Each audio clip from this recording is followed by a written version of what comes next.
Welcome, listeners. We are in for a treat. We have the amazing Sharon French as host. We are turning the tables on this episode, and I get the uncomfortable position of being a guest. We're going to talk about my debut release, The Lies We Trade, which comes out today, and just the vice that we sometimes find ourselves in of work and life. So listen in, and thanks for coming along. Welcome to the We Talk Careers podcast, brought to you by Women in ETFs. This is Kristine Delano, and I'm thrilled you've joined us. If you're pursuing excellence in your own career or intrigued by the hustle required to make it to the top, this podcast is for you. This is season 6, and we are dropping in on leaders across the globe. We're going to learn how to balance, how to speak truth to power, and how to have fun doing it. So put aside that massive to-do list and let's get inspired. Hello, everyone. Thank you to the We Talk Careers podcast. My name is Sharon French. I'll take a minute just to give you the context as it relates to how I fit in and my career specifically. Next year, 2027, will be 40 years in the financial services industry, which is an eye-opener for me. I was 35 years in an operating role. And the last 5 years, I have been serving in a board capacity on a variety of different public, private, and nonprofit boards. I started in banking in 1987 with what is now JP Morgan Chase, and transitioned from that to what is now known as Morgan Stanley. Although when I was there, it was Shearson Lehman Brothers, and it went through a number of different iterations before it came Morgan Stanley, and then pivoted to investment management.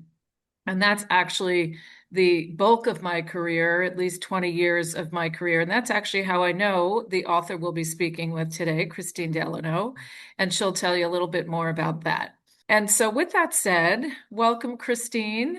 Hi, Sharon. This is so exciting. It I is have never been a guest on my own show, so this is the best kind. You get to sit in the other seat. absolutely.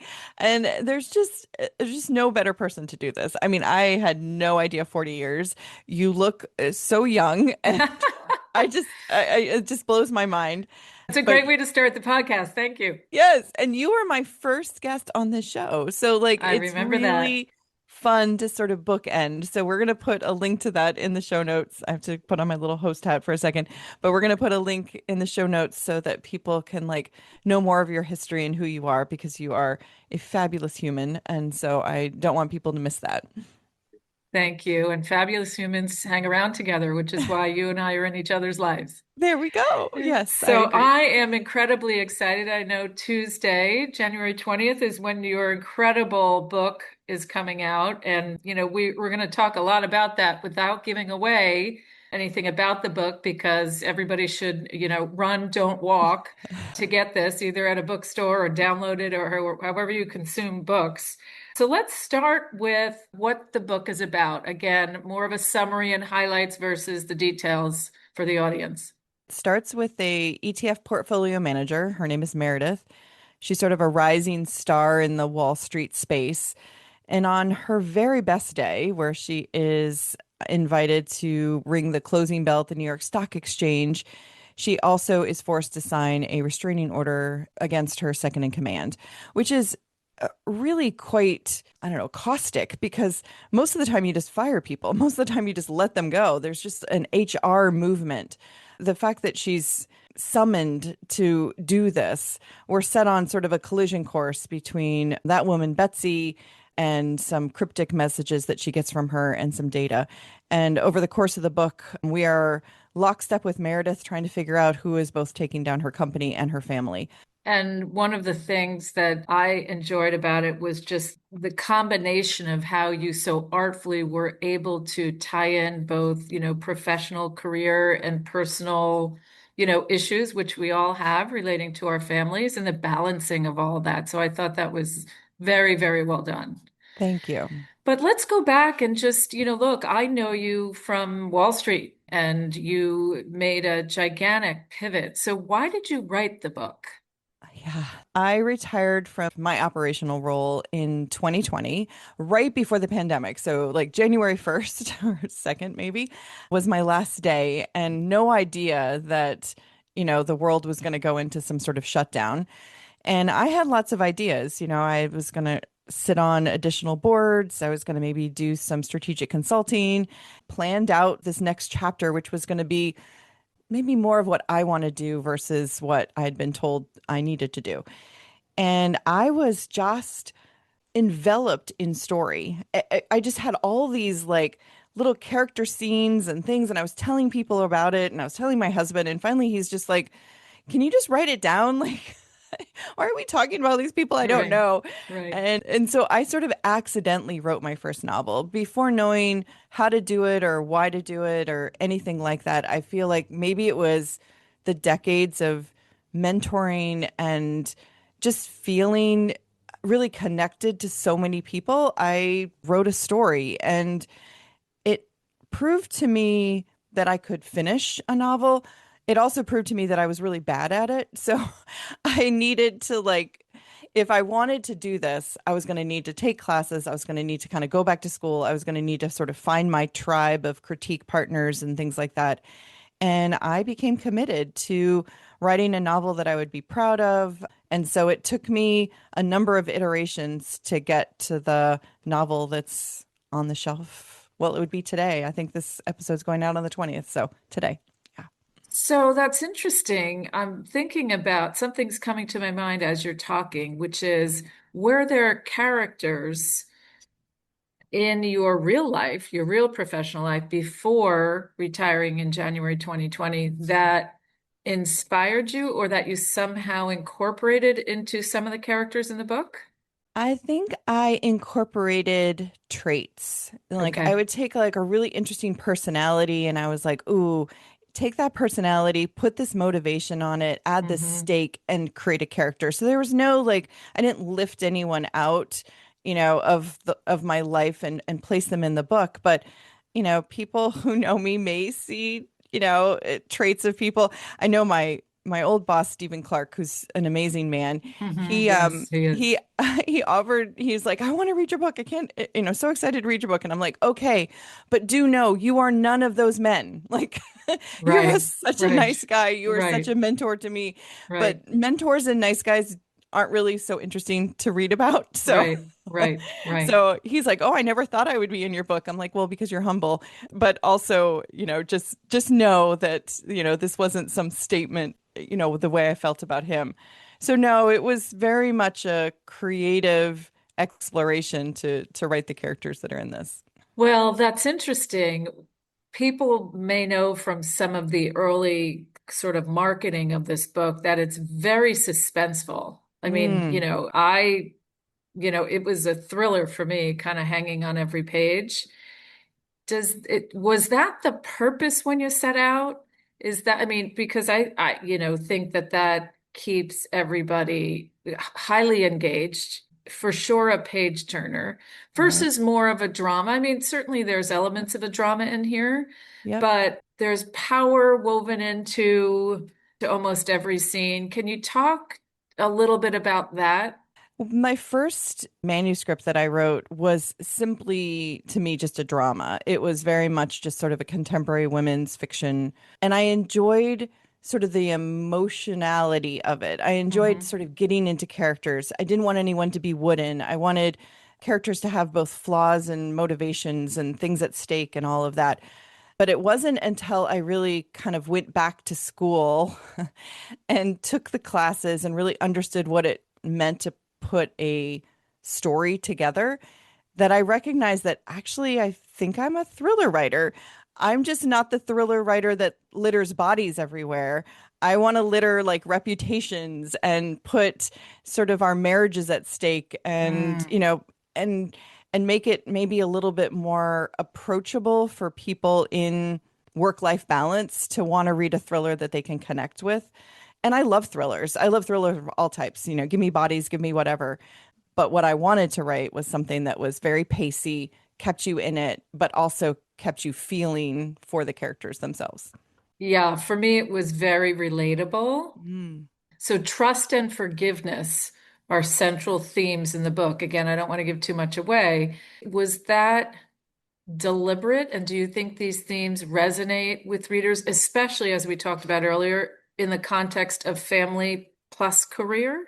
I do. What I've seen of the folks around me is that when you get into such a power position, such a demanding career, the people around you can suffer if we sort of keep our eye off of them. Like we stop sort of paying attention to the small moments. We stop paying attention to saying that we're going to be home and we're constantly late and we're constantly missing things. The trust erodes. We stop asking for forgiveness. And over time, book itself, instead of it being a bombastic scene between Meredith and her husband Clint, it's sort of this quiet quitting of marriage. They've Hmm. forgotten kind of how to talk to each other. And that's really much more of what I witnessed of my colleagues over the years. A lot of, and I'm sure you did too, men, mostly a few women that would come into my office and say, "What am I doing? Like, what has gone wrong? Why is my wife leaving me?" And it's like, that didn't just happen yesterday. That's been going on for a Right, couple of right. years, maybe even a decade, but Yeah. no one's really paying attention. So that idea of trust, or how do you allow trust to be eroded in a relationship, I really wanted to explore. And I didn't want to like start from the beginning. I kind of want to just layer you right into it and be like, okay, let's just feel it right where they are right now and Hmm. show these conversations and a relationship that's just hanging on by a thread. Yeah, because as you said, especially on the marriage piece, that came right away. So Hmm. I sort of attached to that very early Yes. on. And you said something in the beginning of this response, which reminded me, and for some of the people who are listening, they may not know, but you've mentored many women throughout your career. It's one of the wonderful parts of your reputation and what makes you so unique. You too, right? Yes, both of us. It's Yeah, important, as we it both is. know. Yeah. Yes. And so, this second in command that you Hmm. referred to in the beginning of the book and this restraining order that you needed to address speaks to betrayal, right? And so, you're very, very close to these women. In many cases, they are exposing some pretty significant vulnerabilities, seeking your advice on things, and whether it's a second in command, which you work shoulder to shoulder with and you develop seemingly high levels of trust. Hmm. Talk to me about that whole dynamic. Transition, if you can, your real life of mentoring women. And if you were to work with any of these women you mentor, they could be your second in command, and that character in the book, which again has this element of betrayal. I love that question, and I don't think anyone's asked it to me before. The reason why I get excited to answer that is that when I look at books and I look at the media that we consume, we talk a lot about marriages, we talk a lot about sisters, we talk a lot about best friends, other sort of family dynamics. What we haven't really explored is that idea of having someone that is your second in command, the person that you're relying on most to be successful in your workplace, and the kind of relationship that you forge with them, that it's not just always professional. There's friendship that's built, there's trust that's built, there's off-hour drinks that are consumed, and we know about each other's families, and we know what's going on with our mothers and our our Right. cousins Yeah. and weddings and Yeah. all those kind of things. And so I really wanted to explore, without Betsy, who's the second in command, always having to be on the page. I wanted to show what it does to the main character when that person is sort of ripped out of her life Hmm. on her very best day. But also just that idea of they were in the trenches together, building these funds, working so much together. And then once they sort of achieved some amount of success, they moved away from that. Like, took their eyes off of each other and the kind of accountability they were having, the kind of cadence of meetings, the working together. And so it had been a while since they'd really connected. And so over the course of the book, we find out, oh, she looks back at her calendar and she's like, wow, when was the last time we actually met? When was the last time that Hmm. all of that? And so you have this Betsy's perspective of she's sort of been left behind a bit, right? Like she's watching Meredith get the accolades and move ahead.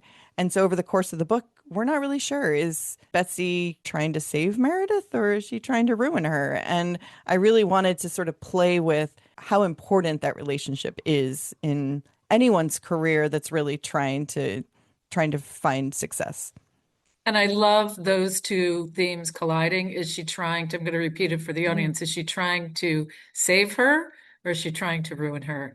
No, yeah. we won't say more about that because, you know, when the audience reads the book, they'll find out more about that. But I want to stay on the female theme Mm, because there's a lot, getting back to family, there's a lot that happens with Meredith's daughter. Very intense, very, very yes. intense.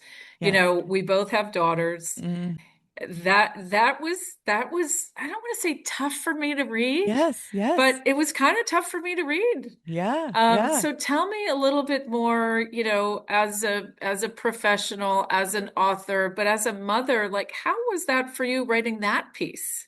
Awful. Yeah. It was so hard.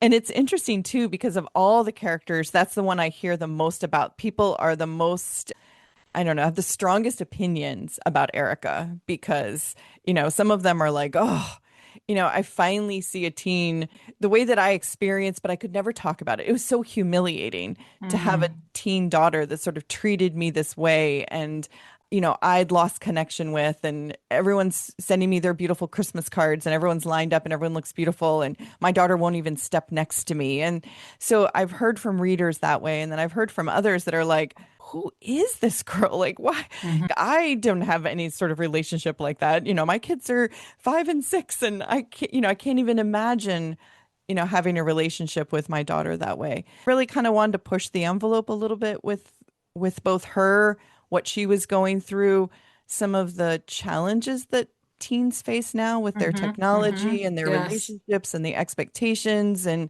then having a mother that's so consumed with her own success that, I think she's lost some of those connection points with her daughter. And in a lot of ways, her daughter's very similar to her, right? Like Hmm. she shuts Hmm. down, she doesn't want to communicate about things.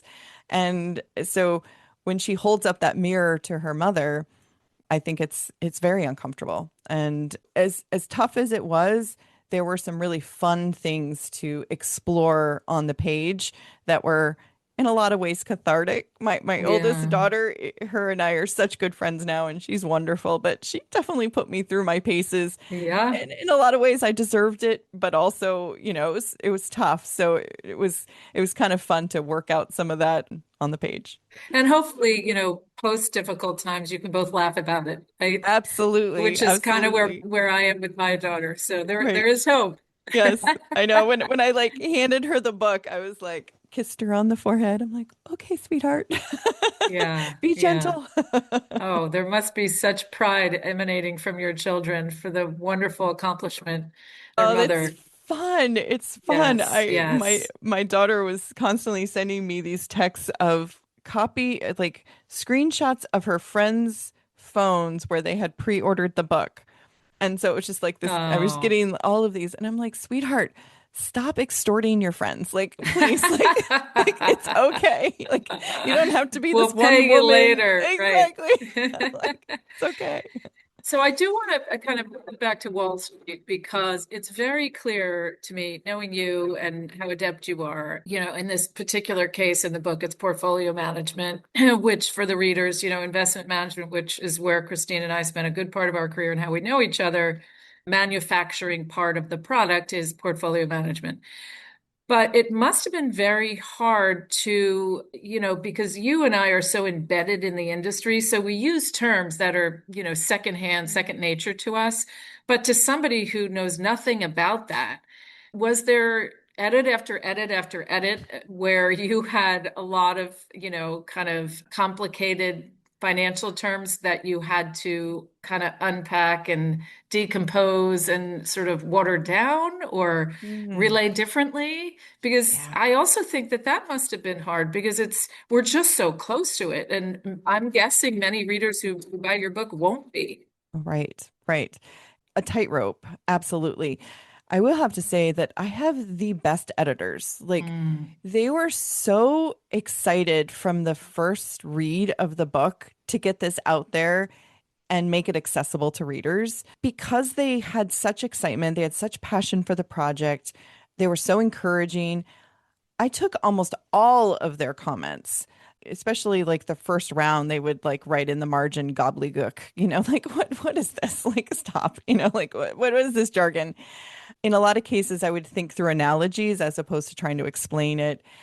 Occasionally I wanted to leave terms in. I always sort of think of it as like watching Grey's Anatomy, another Meredith there, but watching Grey's Anatomy and thinking, okay, I don't need to know all of the medical terms, but I need to trust that everyone in that show, those characters know what they're talking about.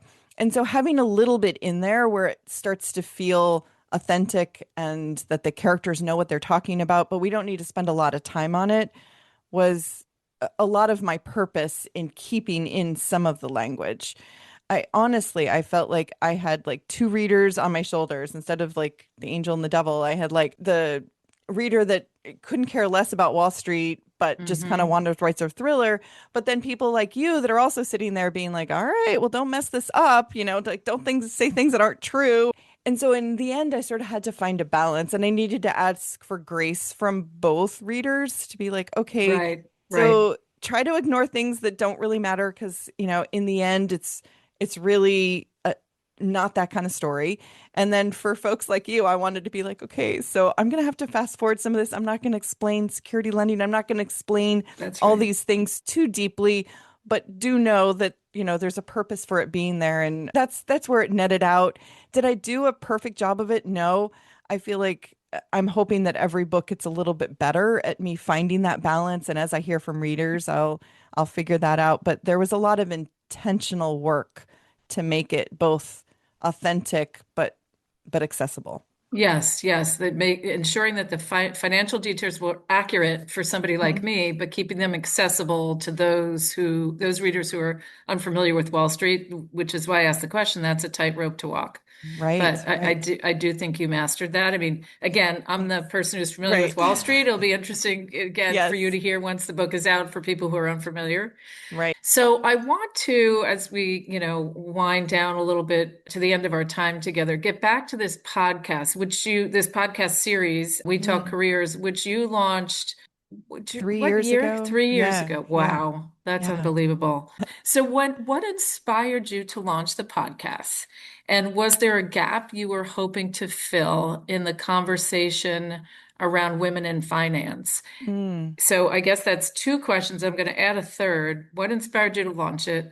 Was there a gap you were hoping to fill around women in finance? And then I guess the last one would be, what did you learn along that journey? And maybe was the goal starting to drive away from women in finance? Right. That's Right. a big chunky question. Let me try to break it down. So, in the beginning, my motivation for starting the podcast was that I had left my operational role, still sitting on the board of women in ETFs, had joined as an independent fund trustee of another board and then a third corporate board as well. And I felt like I was sort of losing my connection a little bit with the world that I was still advising people on. Like being a Hmm. mentor, we talked about that early on, was really important to me. And I felt like I wasn't as connected to the people that I was, kind of helping. And I also felt like people were coming to me with these thoughts and ideas, and I would be like, oh, you know what? You should really talk to Kristine Berg at MSCI, or you should really talk to Joy Yang, or you should, because I knew their stories. And I thought, well, maybe we give everyone a platform and I'm happy to do the work, having left my job early, to give people that voice and be able to share their stories. What are the mistakes they've made? What have they learned from it? How have they found their version of success? What kind of pivots have they made? And then folks that were listening would be able to reach out to them for the virtual coffee. And I didn't have to be the broker of virtual coffees, right? Like I could kind of Right, put those out there. right. Now, my idea was that we were going to do about 12, right? Because that was like the board of of Right, women in right, ETFs at the time, of right. the folks that I knew who were like raising their hand saying, "Sure, sure, I'll be a guest." And then I sort of fell in love with it. And then I also noticed that in the beginning, most of the listeners were within sort of the ecosystem of women in ETFs. They were members from all over the world. And I only knew that from, very basic data, but I could see where in the world people were coming from. I could understand based on who was commenting on the show and who was sending me DMs and ideas for new shows and things like that. It was all kind of within our community. And then as the show grew and as people saw it as a platform for real sort of authentic leadership and hearing different voices that maybe they weren't accustomed to listening to, all of a sudden I've got teachers and plumbers and folks from all over the place messaging me and saying, "Oh, I'm finding such value in this content and this is why and this is what I would like to hear more from." So then I started to venture out a little bit. We still sort of stay in the realm of sort of finance, but we don't talk a lot about finance. Like, we're not Mm. giving stock tips, we're not understanding breaking down the market, we're not trying to help people understand their portfolios or things like that. We are really talking about what it is to be in this vice of work and life, and what we've been through helps others find their own brand of success. So yeah, I still love it. I become more and more curious about people as I talk to them.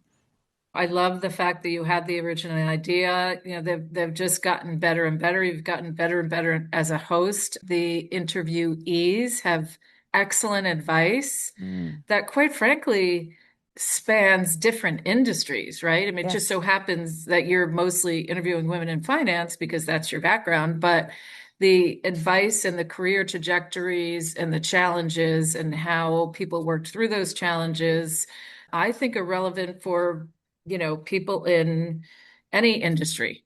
right. So thank you for that gift, because I think it's a gift and I would love for you Yes, to keep doing it. great. So, final question. Then I'm sure everybody. I have two little questions for you too Okay, after sure. you ask me. Okay. Okay. So, what are you working on now? Ah, yes. So when I signed my book deal with my publisher, I signed a two-book deal. So that was really wonderful because I knew exactly what I'd be flowing right into. It takes about 2 years from sort of the signing to getting the book out, which sounds like a long time, but based on all I needed to learn and everything that was going on, it felt like a wonderful amount of time. It's maybe indulgent a little bit, which was great. So I just turned in my second book to my publisher on Christmas Eve. It is Wow. a sister's book, so it's dual timeline, dual point of view. One's a journalist, one founded a Wall Street firm, and they are estranged. They haven't spoken in almost a decade. And the journalist is compelled to investigate and pretty much take down the company and the fraud at the center of her sister's company. So Wow. it is a Another twisty, thriller. who's Yes. good, who's bad, who are we rooting for kind of story. But again, there's also deep characters, deep love, deep in it as well. So it was fun to write. It was very different structure of having to have alternating chapters that are taking place in two different timelines where you're piecing together the story. But it's been wonderful to have a publisher that again is really enthusiastic. So I'm Oh excited for my that one too. gosh. I am too. And just as an aside, I have three sisters, so there's four of Mm. us. And it's, sort of, we are in different industries: finance, HR consulting, fashion, and academic research. Oh, So wow. I think this is a book I will buy for all of us because it's, Yes. very interesting to see two sisters who are from different industries and how that whole thing shakes out. So I'm Yes. excited for that. Thank you. Thank you. I am really excited for that as well. And and it's fun to keep moving along. Like my next after that is going to be to propose the next books that are coming. So it's definitely this new career for me is exciting. It's beyond exciting, and just I Thank am you. just bursting with pride for somebody who has had, first of all, is so well thought of in an industry where, you really pioneered and innovated in a lot of different ways that, hopefully over time will come out. But to Mm. make a pivot, Kristine, that is so difficult. And quite frankly, it takes a ton of courage and necessarily have a high belief in yourself that you would be able to Right. accomplish what you have. But here we are. We are Right. days away from this incredible book Thanks. coming out with one on its heels. So bravo, bravo, Thank you. bravo. Oh, thank you so much. Thank you so much. I'm glad I didn't know really how hard it would be. I'm glad I didn't know a lot of the ins and outs of the publishing industry because there was some naivete that just allows you to sort of move forward. Yeah. And there's a lot of luck too, like does the book Hmm. hit at a time where publishers are looking for something like this? So, for everyone who is wants to write a book or has written a book and hasn't gotten a publishing deal, I feel for you. My door is open. I'm willing to give Good. whatever, meager advice I might have because it is a very hard industry. Pivoting from a difficult one to even more of an opaque industry was certainly tough. Okay, so for my couple of questions for you, real quickly. And this is totally off base and it could be something you'll just wiggle your eyebrows at me. But even using the word Wall Street, like I never really used that term. Like that has been how we have positioned the book. And, it's what people understand of high finance. Like when you sort of break it down, I don't think I've ever heard that come out of your mouth either. It's just not a term that we normally use. Are you Yeah. are you kind of with me on that I it's am kind of an 100% with awkward? you. I Okay. think Okay. I would use the word dated. Yes. Like Wall Yes. Street, I had a Wall Street career, or he works on Wall Street, or she works on Wall Street. That's sort Yes. of to me a very 80s, maybe Right. early 90s term. So I think it's actually dated. Yeah. But when you say high finance or financial Right. services, I think it's almost too obtuse. Right. It's not as specific as you're trying to be when you say Wall Street. So yeah, I would use the word data. I never use that term. Yes. And so but then outside of us, Right, outside of the people who are in it, it's the right. term that's applied to us. And so That's right. That's it's been right. a funny thing where I've like bristled a little bit in the beginning about Yeah. even using the term and then perpetuating the term. So I was just wondering if you were kind of with me with, it well describes, it's very easy to like put on the shelf to really help readers understand what they're getting. And in the end, I just want to be as accessible as possible in terms of people understanding what they're going to get. So, that's why the term exists, but it's just been I think funny. it's the right thing for the purposes of this book and what you're trying to illustrate to others. Yes. But yes, for the For an insiders like you inside. and Yeah. I, right. Yeah. Exactly. I'm on the same page as you. Great. I didn't plan to ask that question, but when you were using the term too, I'm like, it's just weird. Okay. And then my last question for you is I've had a number of book clubs that have come to me about, ordering the book and helping with a few questions, maybe joining by Zoom and things like that, which is really exciting. So I've got a few of them lined up already. After your read of it, would it be a book that you would recommend to a book club? Oh my gosh. My book club meeting is the 28th, so it's a week after. I have a great book club, 8 women, and we're very restrictive. Others want to join and we told them no because there's certain criteria for our particular book club. And I'm hosting. We circulate who hosts. We're reading a book about the Syrian war, very heavy. It's Mm, historical fiction, but it's about the Syrian war. But whoever hosts gets to recommend the next one. So I 100% will have copies at my house. And I'm going to just give it out and say, look, this is fascinating, thrilling. I know what you all like. You're going to love this. And forget about none of them are quote unquote Wall Streeters like you and I, but right. I will assure them that that's okay. You don't need to be. But all the themes that came out of In Lies We Trade are themes that I think, quite frankly, any book club would appreciate because again, it's betrayal, it's trust, it's resilience, it's Mm, terms and emotions that are in every part of our life all the time. And it could be friends, it could be, they do and have worked just in different industries. So it could be a coworker, it could be a daughter, so yes, my book club is getting it on the 28th. So that's a it's like perfect I question. planted that question, but I I was just really gonna had say, no I was idea. just Like we gonna did not say, talk about this at the all. audience will think you planted that. I We know. can assure them you did not. I did not. I Yes. did not. I was really looking for your expert opinion because you are someone I A trust. So 100%. that is Very excited. awesome. Very Okay, excited. so And I I am would like to, blushing. Yes. if we can get you on a Zoom Yes. for our book club when we review the book, that would be a huge bonus. So you and I will connect offline on Oh, that. 100%. Yeah. Yes. Like no doubt. No doubt. Oh, that's funny. Yes, I'm very warm at the moment. So Oh, that so was great. very sweet. Sharon, thank you for doing this. This has Thank been such you. a delight. I am just so thankful that you both read the book and were willing to come on the show and turn And the tables on me. I pre-ordered probably 20 books because I'm giving them to my sisters and all the stuff. So I would encourage anybody who's listening to do the same. And I Awesome. am just so excited to watch your continued success, Kristine. And I know you have a ton of launch events. Yeah. So yeah, it'll just be so energizing and exciting and lots of adrenaline pumping through your veins, I'm sure. Yes, yes, yes, there is. Thank you so much, Sharon. I Thank really, you. really appreciate you. And thank you, our listeners, for spending your time with us. I hope this is not just information, but you let it be transformational in how you think about your career. I'm rooting for you. If you're an Apple user, I'd really appreciate it if you took a few seconds to leave a rating and a review. Your ratings and reviews tell Apple that this is a podcast worth listening to. And in turn, your reviews will help We Talk Careers get in front of more listeners looking to succeed, just like you. And while you're there, go ahead and hit that follow button because there's going to be another brand new episode and you don't want to miss it. Until then, keep thriving. Thank you for listening.